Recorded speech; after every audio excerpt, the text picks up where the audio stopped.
Hello friends, for today's video I wanted to go through a list of some series that I don't plan to continue on with. There are a few of these that I could maybe be convinced to pick them back up, or if I really find I can't stop thinking about what's going to happen next in these stories, then I might give them another try. I'll start with those ones, and then I'll work my way into the ones where it would kind of probably take a miracle for me to pick them back up. If you are looking for more in-depth thoughts though, I'm not really going to be going too in-depth here, but I have talked about all of these books in various other videos throughout the year, so I'll have those in the description bar down below in case you'd like to hear those in-depth thoughts.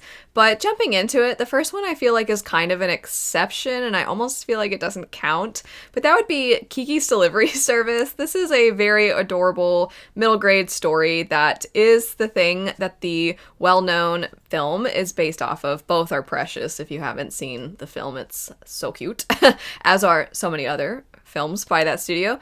Some of them are pretty dark though, but I digress. That's not the point of this. The point is, Kiki's Delivery Service is adorable, and I don't mind on occasion picking up middle grade and just enjoying the cuteness of it all. And in general, I like reading from various different age ranges, but if I'm not mistaken, the other works, I have looked into it. I don't know if the other works have been translated, and if I do find that they are, this is one that I would probably continue on with just because I think it is so cute, and it definitely seems like a story that as my nephews get older, maybe they would be interested in picking it up, and just like little kids, you know, that pop into my life because friends have kids, family members have kids. It just seems like a really sweet one to... I like how I'm just hyping up Kiki's Delivery Service in a DNF's video. But again, the point is this one's an exception because of a translation thing. Another one though that is an actual, I'm DNFing the series, sort of a soft DNF for now and maybe would pick it back up, would be The Gods Below. This was one of my most anticipated releases of this year, and it ultimately had some really cool world building things and certain plot lines I was so invested in initially, as well as character connections that I was really finding I wanted to see more of. And then as the story progressed, I just feel like we kind of lost our way a little bit, and certain things for me were not developed enough. And it was interesting because the things that I thought were done well were so good, and those are the reasons why this one I could see myself potentially picking back up. But the things that I didn't really feel were done very, very well, for my taste, I guess I should clarify, they fell so flat that it was such a weird experience because I was so intrigued by certain plot lines and I was so hooked at the beginning, and then certain things I'm just like, what are we doing? So I don't know, we'll see. This is one where I might actually see what reviews are saying, or people that maybe were lukewarm about the first one who do continue on. I might kind of check in with them, but as of right now, I don't know if I'm going to keep going with this one. After that, we have two works that are by the same author, and one of them, in a way, I've kind of completed the series, but it's a part of one of those worlds where you do get series within a greater world. So I've read the entirety of a duology. That would be Serpent and the Wings of Night, and its sequel, Ashes and the Star-Cursed King. And then the other work that is not part of that world, it's just a separate one, would be Daughter of No Worlds. Daughter of No Worlds, I've only read the first book. There was a lot I liked about it. I especially actually really liked both of the main characters. I liked the way in which their stories were unfolding, and I thought the world was interesting. There's something about the way, though, that this author, the way that they develop the world, it's not necessarily something where I feel like it is all that important that the author fleshes the world out way more. It's more of just that I feel almost as though the stakes aren't as high as I want them to be. And I do recognize that the stories are more character focused, and they really are dissecting that the trauma that the characters have endured and how they're getting through that and how they find connection in those stories. But I just wish I had more of the worlds, and I think that would make the plots more engaging. So that's the situation for Daughter of No Worlds. I could see myself continuing on with that one, though. With the other duology that, as I said, it's kind of part of a shared world. I do know that this particular story is one that a lot of people that have, more so I feel, my kind of fantasy taste, that maybe they try certain fantasy romance books and certain ones don't work. They sort of point to this series and works by this author as the ones that are exceptions. And I don't necessarily entirely disagree. I just find that they're not quite still meeting what I'm looking for out of that sister genre, subgenre of fantasy. So I like them. I just don't love them. And I'm like, I don't know. There's so many other works out there that I either do love that I want to keep going on with, or new works to discover. So I don't know if I want to keep going with something that I'm kind of just fine about. But again, maybe I'll be convinced in the future.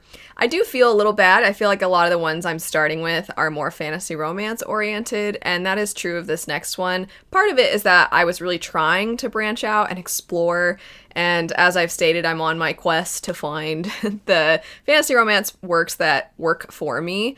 And I have found a few that I've quite liked, but some of them in general just basically copy and paste what I was saying about Serpent and the Wings of Night.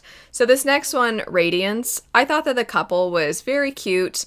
I considered continuing on. I have been told by some friends that the story moving forward isn't as strong as the first book. So then I've considered, well, maybe I'll just read something else by this author. So maybe that's more so where I'm landing. Now getting into some that I'm like, yeah, no, I'm not I'm not going to keep going with these. I guess I'm sticking with fantasy romance. I'm not going to keep going with Fourth Wing and Iron Flame. I did give both these first two books a try. And the first book I read before the hype. I actually found it at the store before it was officially published. I didn't realize that it was out before the release date, because I know you're not supposed to. You shouldn't, because it affects sales and stuff like that. Not that it really matters for that book, but on principle, But I didn't realize it. I saw it, and then I realized after I got it, like, oh, I guess this isn't even out yet. And then I started to jump into it, and I was like, I don't know if I really like this, but all right, I guess I'll keep going. And I did keep going, and I was like, this is kind of ridiculous, I think. The stakes are very silly, in my opinion. I find her to be kind of annoying, and I feel that there's sort of like this forced underdog element to her that doesn't really feel believable, in my opinion. Obviously, a ton of people disagree. I just think that we don't dig as deep as I'm looking for out of that character type. I feel the love interest feels very similar to a lot of the love interests in a lot of popular works, so that's just not really that appealing to me. And the dragons are great. They're probably the best part of the story, and I want to be invested in the world, but I do feel that the stakes are so absurd and ridiculous that I can't really buy in to it. I just feel like the decision making of people in that world is not the best. And so to me, it makes the stakes feel very forced. And I prefer when it feels like the stakes actually matter and feel real. But anyway, so that's a condensed version of my reasons for not continuing on. Like I said, I did read all of Iron Flame, and I think I maybe liked it more, and I think I'm in the minority there. But I still am just like, I'm not gonna keep going with this. Next up, How to Become the Dark Lord and Die Trying. This is probably not surprising to anybody who happens to have heard me talk about this book before, because I have stated that this is one of my least favorite things I've ever picked up.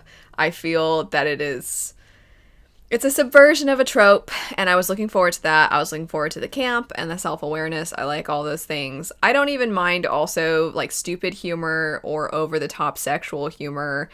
I'm like, okay, that's fine, but it was extremely repetitive, which I feel is ironic because every time I talk about it in the same way, which thus feels repetitive, so it feels like Inception. But I just think it feels very, very, very juvenile. I think it's one of the most juvenile things I have ever picked up. And while I can appreciate what I feel maybe the themes were, I don't feel that they were done in a way that is fitting to my taste. So I don't plan to continue on with this series. Unless I do it to, how some people will purposefully go see movies that they're not going to see it to be like, I'm pretty sure there's some Oscar-worthy performances in this film. They go because they know it's going to be ridiculous. maybe in that scenario, but I don't know. That's not really my vibe. I'm like always searching for the next thing that I'm going to fall in love with, and that's not going to happen with this story. Next up, we have The North Wind, another fantasy romance. I would definitely pick up something else by this author. There was a lot about the story that I liked. I feel like there's not a whole lot else to say, though. It's just that the things that I liked were, they were pretty good, but it wasn't like I fell in love with the story. And then the things I didn't entirely love, I don't feel extreme feelings about those things either. This is just one of those, maybe I would keep going if everybody was like, no, you don't understand. The next book, though, is so good. But maybe, I don't know. I think I would rather pick up something else by this author rather than continuing on with this world. But this is one that we'll see. When the Moon Hatched and That Time I Got Drunk and Saved a Demon, a lot of these are just kind of the same things that I mentioned in my least favorite works of the year, so this isn't probably surprising either.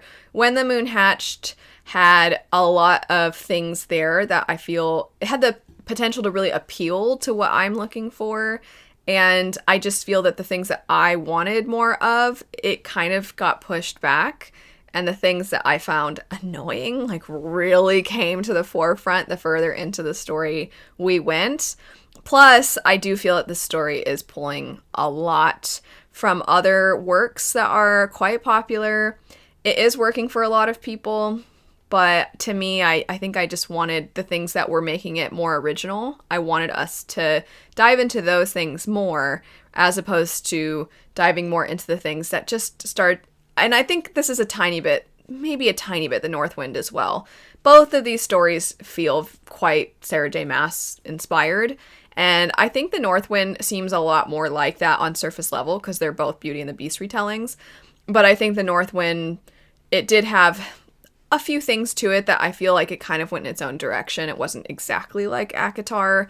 And then When the Moon Hatched had a lot of world building details that were very different from ACOTAR and other Sarah J. Maas series. I actually feel like it's kind of a mashup of a lot of it. But then as it went, it just felt like, oh, now I'm just getting almost like direct plot lines and character groups and character types that are pretty much the same. And then the relationships are developing in similar ways. And I want something maybe a little more unique. Now, That Time I Got Drunk and Saved a Demon. This one I can say it's not quite like a lot of the other things I've read, but it does pull from stuff and then it's purposefully very self-aware, poking fun at those things and utilizing those things, which I did find amusing. It's just not really my thing. I gave it a try. I think it's relatively funny, the parts that are super self-aware, but it's sort of bare bones fantasy and it's a lot of smut, and I don't really, that's not really what I'm looking for in my stories. Looking at my list, I'm realizing that's it. I think that's all of the things that I'm planning to not continue on with. I do feel quite bad that so many of these were fantasy romance, but I am going to continue to try reading fantasy romance here and there, mix it in with the epic fantasy. I do plan to dive into more subgenres of fantasy, so I'm going to definitely be getting into steampunk. I'm planning to hopefully also get into dark academia, and I want to do more military, political, grimdark. There's a lot of subgenres that I want to dive into more, and I really wanted to try and allow fantasy romance to get that same treatment that I'm hoping to give to a lot of other subgenres.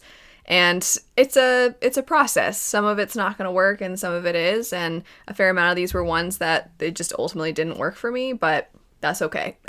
I'll keep trying, and I'm also going to keep trying other fantasy subgenres. But anyway, that's it for some fantasy series I don't plan to continue on with that I specifically picked up this year in 2024. Feel free to talk about if some of these books you're like, I love these books, I want to hype them up. Feel free to do that. If maybe they didn't work for you either, you can feel free to chime in with your thoughts. Thanks so much for watching though. I hope you have a great rest of your day, and I'll see you later. Bye.